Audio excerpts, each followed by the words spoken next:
Hello friends, ನಮಸ್ತೆ. ನಮ್ಮ ಅಡುಗೆ ನಿಮ್ಮ ರುಚಿಗೆ ಸ್ವಾಗತ. ಇವತ್ತು ನಾನು ನಿಮಗೆ ಒಂದು ರುಚಿಕರವಾದ, ಪೌಷ್ಟಿಕಾಂಶವಾದ, ಆರೋಗ್ಯಕರವಾದ ಲಡ್ಡು ರೆಸಿಪಿಯನ್ನು ತೋರಿಸ್ತಾ ಇದ್ದೀನಿ. ಇದರಲ್ಲಿ ಪ್ರೋಟೀನ್, ಕ್ಯಾಲ್ಶಿಯಂ, ಫೈಬರ್, ಆ್ಯಂಟಿ ಏಜಿಂಗ್ ಇನ್ನೂ ಅನೇಕ ಗುಣಗಳಿರೋದ್ರಿಂದ ಆರೋಗ್ಯಕ್ಕಂತೂ ತುಂಬಾ ಒಳ್ಳೆಯದು. ಮಾಡೋದಕ್ಕೆ ತುಂಬಾ ಈಸಿ ಆಗಿದೆ. ಕೇವಲ 5ರಿಂದ 10 ನಿಮಿಷದಲ್ಲಿ ಮಾಡಬಹುದು. ಬನ್ನಿ ಈಗ ಅದನ್ನು ಮಾಡುವ ವಿಧಾನ ಹೇಗೆ ಅಂತ ನೋಡೋಣ. ಮೊದಲಿಗೆ ಒಲೆ ಮೇಲೆ ಒಂದು ಬಾಣಲೆ ಇಟ್ಟು ಅದರಲ್ಲಿ ಸಣ್ಣ ಸ್ಪೂನಲ್ಲಿ ಒಂದು ಅರ್ಧ ಸ್ಪೂನ್ನಷ್ಟು ತುಪ್ಪ ಹಾಕ್ಕೊಂಡಿದ್ದೀನಿ. ಇದಕ್ಕೆ ನಾನು 1 ಕಪ್ನಷ್ಟು ಅವಲಕ್ಕಿ ತಗೊಂಡಿದ್ದೀನಿ. ನೀವು ಕಪ್ ಯಾವ ಸೈಜಿನ ತಗೋತೀರಾ ಅದೇ ನೀವು ಕೊನೆಯವರೆಗೆ ಯೂಸ್ ಮಾಡ್ಕೊಳ್ಳಿ. ಇಲ್ಲಿ ಅವಲಕ್ಕಿಯನ್ನು ದಪ್ಪ ಅವಲಕ್ಕಿ ತಗೊಂಡಿದ್ದೀನಿ. ಸುಮಾರು ಒಂದು 3 ನಿಮಿಷಗಳ ಕಾಲ ಇದನ್ನು ಫ್ರೈ ಮಾಡ್ಕೊಳ್ಬೇಕು. ಚೆನ್ನಾಗಿ ನೋಡಿ, ಈ ರೀತಿ ಫ್ರೈ ಆಗ್ತಾ ಇದೆ. ಅಂದರೆ ಎಲ್ಲ ಫ್ರೈ ಆದಮೇಲೆ ಇದು ತಿನ್ನುವಾಗ ಕರುಮ್ ಕುರುಮ್ ಅಂತ ಅನ್ನತ್ತೆ, ಅಲ್ಲಿ ತನಕ ಫ್ರೈ ಮಾಡ್ಕೊಳ್ಳಿ. 3 ವಸ್ತುಗಳನ್ನು ಸೇರಿಸಿ ಈ ಲಡ್ಡು ಮಾಡ್ತಾ ಇದ್ದೀನಿ. ಅವಲಕ್ಕಿಯನ್ನು ನಾವು ಮೀಡಿಯಂ ಊರಿನಲ್ಲಿ ಫ್ರೈ ಮಾಡ್ಕೋಬೇಕು, ಇಲ್ಲಾಂದರೆ ಅದು ಕಪ್ಪಗಾಗುತ್ತೆ. ಕಪ್ಪಗಾದರೆ ಅಷ್ಟು ಚೆನ್ನಾಗಿರಲ್ಲ.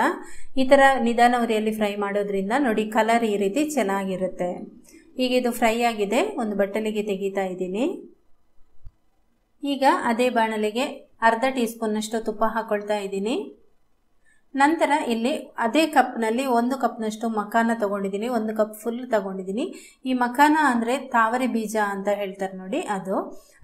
ಇದರಲ್ಲಿ ಮೇಯ್ನ್ ಆಗಿ ಹೇಳೋದಾದರೆ ಅಧಿಕವಾದ ಪ್ರೋಟೀನ್ ಇದೆ, ಕ್ಯಾಲ್ಶಿಯಂ ಇದೆ, ಹಾಗೆಯೇ ಫೈಬರ್ ಇದೆ, ಆ್ಯಂಟಿ ಏಜಿಂಗ್ ಆಗಿ ಇದು ಕೆಲಸ ಮಾಡುತ್ತೆ, ಮತ್ತು ಆ್ಯಂಟಿ ಆಕ್ಸಿಡೆಂಟ್ ಆಗಿ ಕೂಡ ಕೆಲಸ ಮಾಡುತ್ತೆ ಇದು. ಇದನ್ನು ನಾವು ನಿಧಾನ ಉರಿಯಲ್ಲಿ ಫ್ರೈ ಮಾಡ್ಕೋಬೇಕು. ಇದು ಸಾಫ್ಟ್ ಇರುತ್ತೆ ಫಸ್ಟ್, ಆಮೇಲೆ ಕ್ರಿಸ್ಪಿ ಆಗುತ್ತೆ. ನೋಡಿ, ಈ ರೀತಿ ಮಾಡಿದರೆ ಪುಡಿ ಪುಡಿ ಆಗುತ್ತೆ, ಅಲ್ಲಿ ತನಕ ಫ್ರೈ ಮಾಡ್ಕೊಳ್ಳಿ. ಈಗ ಇದು ಫ್ರೈ ಆಗಿದೆ, ಇದನ್ನು ಕೂಡ ಒಂದು ಬಟ್ಟಲಿಗೆ ತೆಗಿತಾ ಇದ್ದೀನಿ. ನಂತರ ಅದೇ ಬಾಣಲೆಗೆ ಅರ್ಧ ಟೀ ಸ್ಪೂನ್ನಷ್ಟು ತುಪ್ಪ ಹಾಕ್ಕೊಂಡು ಸೇಮ್ ಕಪ್ನಲ್ಲಿ ಅರ್ಧ ಕಪ್ನಷ್ಟು ತೆಂಗಿನ ತುರಿ ತಗೊಂಡಿದ್ದೀನಿ. ತೆಂಗಿನ ತುರಿಯನ್ನು ನೀವು ಅರ್ಧದಿಂದ 1 ಕಪ್ನವರೆಗೂ ಕೂಡ ತಗೊಳ್ಬಹುದು. ಈಗ ಈ ತುಪ್ಪದಲ್ಲಿ ಇದನ್ನು ಫ್ರೈ ಮಾಡ್ಕೊಳ್ತಾ ಇದ್ದೀನಿ. ಜಸ್ಟ್ 1 ನಿಮಿಷ ಫ್ರೈ ಮಾಡಿದರೆ ಸಾಕು, ಅದಕ್ಕಿಂತ ಜಾಸ್ತಿ ಬೇಡ. ಮಕ್ಕಳಿಗೆ ಈಗ ಸ್ಕೂಲ್ ಶುರುವಾಗಿದೆ ಅಲ್ಲ, ಸಂಜೆ ಬರುವಾಗ ಏನಾದರೂ ತಿಂಡಿ ಮಾಡಿಡಬೇಕು. ಈ ರೀತಿ ನೀವು ಉಂಡೆಗಳನ್ನು ಮಾಡಿಕೊಟ್ರೆ ಮಕ್ಕಳಿಗೂ ಕೂಡ ತುಂಬಾ ಖುಷಿ ಆಗುತ್ತೆ. ನೀವು ತುಂಬ ದಿನಕ್ಕೆ ಇದನ್ನು ಮಾಡಿ ಇಡೋದಾದರೆ ಇದಕ್ಕೆ ನೀವು ಕೊಬ್ಬರಿ ತುರಿಯನ್ನು ಉಪಯೋಗಿಸ್ಕೊಳ್ಬೋದು. ಇದನ್ನು ಕೂಡ ಒಂದು ಬಟ್ಟಲಿಗೆ ತೆಗೆದಿದ್ದೀನಿ. ಈಗ ಮಿಕ್ಸಿ ಜಾರಿಗೆ ಈ ಮಖಾನ ಮತ್ತು ಅವಲಕ್ಕಿಯನ್ನು ಸೇರಿಸ್ಬಿಟ್ಟು ಪುಡಿ ಮಾಡ್ಕೊಳ್ಬೇಕು. ನುಣ್ಣಗೆ ಪುಡಿ ಮಾಡ್ಕೊಳ್ಳಿ. ಇದಕ್ಕೆ ಒಂದು ಏಲಕ್ಕಿಯನ್ನು ಕೂಡ ಹಾಕ್ಕೊಳ್ತಾ ಇದ್ದೀನಿ. ಏಲಕ್ಕಿ ನಿಮಗೆ ಸಿಪ್ಪೆ ಸಮೇತ ಬೇಡ ಅಂದರೆ ಈ ರೀತಿ ಸಿಪ್ಪೆ ತೆಗೆದು ಕೂಡ ನೀವು ಹಾಕೋಬಹುದು. ಈಗ ಇದನ್ನು ಪುಡಿ ಮಾಡಿ ತೋರಿಸ್ತೀನಿ. ಈ ರೀತಿ ನುಣ್ಣಗೆ ಪುಡಿ ಮಾಡ್ಕೊಂಡಿದ್ದೀನಿ ನೋಡಿ. ಇದಕ್ಕೀಗ ಹುರಿದಿರುವಂತಹ ತೆಂಗಿನ ತುರಿ ಹಾಕ್ತಾ ಇದ್ದೀನಿ. ನಂತರ ಅದೇ ಕಪ್ನಲ್ಲಿ 3/4 ಕಪ್ನಷ್ಟು ಬೆಲ್ಲ ತಗೊಂಡಿದ್ದೀನಿ. ಮೊದಲಿಗೆ ಸ್ವಲ್ಪ ಉಳಿಸ್ಕೊಂಡು ಬೆಲ್ಲ ಹಾಕ್ತಾ ಇದ್ದೀನಿ. ಈ ರೀತಿ ಡೈರೆಕ್ಟ್ ಆಗಿ ನೀವು ಬೆಲ್ಲ ಹಾಕಬೇಕಾದ್ರೆ ಬೆಲ್ಲ ಕ್ಲೀನ್ ಆಗಿರಬೇಕು, ಇದರಲ್ಲಿ ಕಲ್ಲು ಕಸ ಏನು ಕೂಡ ಇರಬಾರ್ದು. ಇವಾಗ ಇದನ್ನು ಪುಡಿ ಮಾಡಿ ತಗೊಂಬರ್ತೀನಿ. ಈಗ ಅದು ಪುಡಿ ಆಗಿದೆ, ಉಳಿದಿರುವಂತಹ ಬೆಲ್ಲ ಕೂಡ ಹಾಕಿದ್ದೀನಿ ನಾನು. ಸ್ವೀಟ್ ನೋಡಿಕೊಂಡು ನೀವು ಬೆಲ್ಲವನ್ನು ಹಾಕೋಬಹುದು. ನಂತರ ಇಲ್ಲಿ 1 ಸ್ಪೂನ್ನಷ್ಟು ತುಪ್ಪ ಹಾಕ್ಕೊಂಡು ಮಿಕ್ಸಿಯಲ್ಲಿ ಒಂದು 2 ನಿಮಿಷ ರನ್ ಮಾಡ್ಕೊಳ್ಳಿ. ಆವಾಗ ಈ ರೀತಿ ನೋಡಿ ಉಂಡೆ ಕಟ್ಟುವ ಹದಕ್ಕೆ ಬರುತ್ತೆ, ಅದರಲ್ಲಿ ಅಂಟು ಪಾಕ ಬಂದಂಗಾಗುತ್ತೆ. ಆಮೇಲೆ ನೀವು ಒಂದು ಪಾತ್ರೆಗೆ ಇದನ್ನು ಹಾಕ್ಕೊಂಡು ಬೇಕಾದರೆ ಅಂಟು ಕಟ್ಟುವ ಹದಕ್ಕೆ ಇದ್ದರೆ ಹಾಗೇನೆ ನೀವು ಉಂಡೆ ಕಟ್ಕೊಳ್ಬೋದು. ಇಲ್ಲಾಂದರೆ ಸ್ವಲ್ಪ ತುಪ್ಪ ಹಾಕ್ಕೊಂಡು ಉಂಡೆಯನ್ನು ಕಟ್ಕೊಳ್ಳಿ. ಚೆನ್ನಾಗಿ ಮಿಕ್ಸ್ ಮಾಡ್ಕೊಳ್ಳಿ. ಫಸ್ಟ್ ನಾನಿಲ್ಲಿ 2 ಸ್ಪೂನ್ನಷ್ಟು ತುಪ್ಪವನ್ನು ಕರಗಿಸ್ಬಿಟ್ಟು ಹಾಕ್ಕೊಂಡಿದ್ದೀನಿ. ಚೆನ್ನಾಗಿ ಮಿಕ್ಸ್ ಮಾಡ್ಕೊಂಡಾದ್ಮೇಲೆ ಈ ರೀತಿ ಅಂಟು ಹದಕ್ಕೆ ಬರುತ್ತೆ. ಇದು ಉಂಡೆ ಕಟ್ತಾ ನಿಮಗೆ ಕೈಯಲ್ಲಿ ನೋಡ್ಬೋದು ಶೈನಿಂಗ್ ಬರ್ತಾ ಇದೆ ಉಂಡೆಯಲ್ಲಿ. ಅಂದರೆ ತುಪ್ಪ ಎಲ್ಲ ಅದು ಬಿಟ್ಕೊಂಡು ಬರುತ್ತೆ. ಮತ್ತು ನಾವು ತೆಂಗಿನ ತುರಿ ಕೂಡ ಹಾಕಿದ್ದೀವಲ್ವ, ಅದರದ್ದು ಕೂಡ ಚೆನ್ನಾಗಿ ಅದು ಪಾಕ ಥರ ರೆಡಿ ಆಗುತ್ತೆ. ಈ ಥರ ಉಂಡೆ ರೆಡಿ ಆಯಿತು ನೋಡಿ. ತುಂಬ ಚೆನ್ನಾಗಾಗುತ್ತೆ. ಉಂಡೆ ಕಟ್ಟಲಿಕ್ಕೂ ಕೂಡ ಈಸಿ ಇದೆ.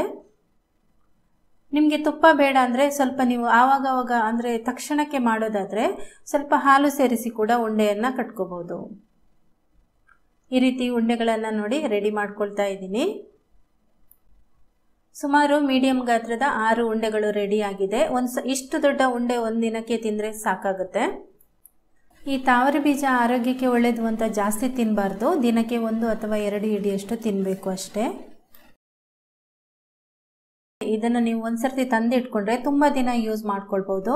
ಈ ರೀತಿ ಒಂದು ಪ್ಯಾಕೆಟ್ನಲ್ಲಿ ಈ ಥರ ಸಿಗುತ್ತೆ ನೋಡಿ. ತುಂಬ ಹಗುರ ಇರುತ್ತೆ, ಅಂದರೆ ತೂಕಕ್ಕೆ ಇದು ಜಾಸ್ತಿ ಬರುತ್ತೆ. ಆ ರೀತಿ ಇದನ್ನು ನೀವು ಒಂದ್ಸರ್ತಿ ತಂದಿಟ್ಕೊಂಡ್ರೆ ತುಂಬ ದಿನ ಯೂಸ್ ಮಾಡ್ಕೊಳ್ಬೋದು. ನಾನಿವಾಗ ಈ ಲಡ್ಡು ಮಾಡೋದಕ್ಕೆ ಈ ಸಣ್ಣ ಕಪ್ನಲ್ಲಿ 1 ಕಪ್ನಷ್ಟು, ಅಂದರೆ ಇದು 100 ಗ್ರಾಮ್ನ ಒಂದು ಕಪ್, ಇದು ಇಷ್ಟೇ ನಾನು ಉಪಯೋಗಿಸ್ಕೊಂಡಿರೋದು. ಇದರಲ್ಲಿ ಸುಮಾರು 5ಕ್ಕಿಂತ 6 ಲಡ್ಡು ಆಗಿದೆ. ಇದೇ ಥರ ನೀವು ಕೂಡ ಉಪಯೋಗಿಸ್ಕೊಳ್ಬೋದು. ನಾನು ಈ ರೀತಿ ಅವಲಕ್ಕಿ ಹಾಕಿಬಿಟ್ಟು ಲಡ್ಡು ಮಾಡಿದ್ದೀನಿ. ಆದರೆ ಇದನ್ನು ನೀವು ಹಾಗೇ ಫ್ರೈ ಮಾಡಿಕೊಂಡು ಕೂಡ ಮಸಾಲೆ ಪುಡಿಗಳನ್ನು ಹಾಕಿ ಫ್ರೈ ಮಾಡಿಕೊಂಡು ಕೂಡ ತಿನ್ಬೋದು. ಈ ಲಡ್ಡು ನೋಡಿ ಯಾವ ರೀತಿ ಇದೆ ಅಂತ ನೀವಿಲ್ಲಿ ನೋಡ್ಬೋದು. ತುಂಬ ಸಾಫ್ಟಾಗಿ ಬಂದಿದೆ.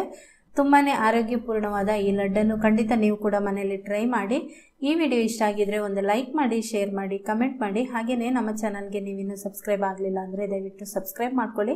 ಪಕ್ಕದಲ್ಲಿ ನೋಟಿಫಿಕೇಷನ್ ಬೆಲ್ ಕೂಡ ಕ್ಲಿಕ್ ಮಾಡ್ಕೊಳ್ಳಿ. ಇದರಿಂದ ನಾವು ಹಾಕುವಂತಹ ಎಲ್ಲ ವಿಡಿಯೋಸ್ಗಳ ನೋಟಿಫಿಕೇಷನ್ ನಿಮಗೆ ಸಿಗುತ್ತೆ. Okay, thank you.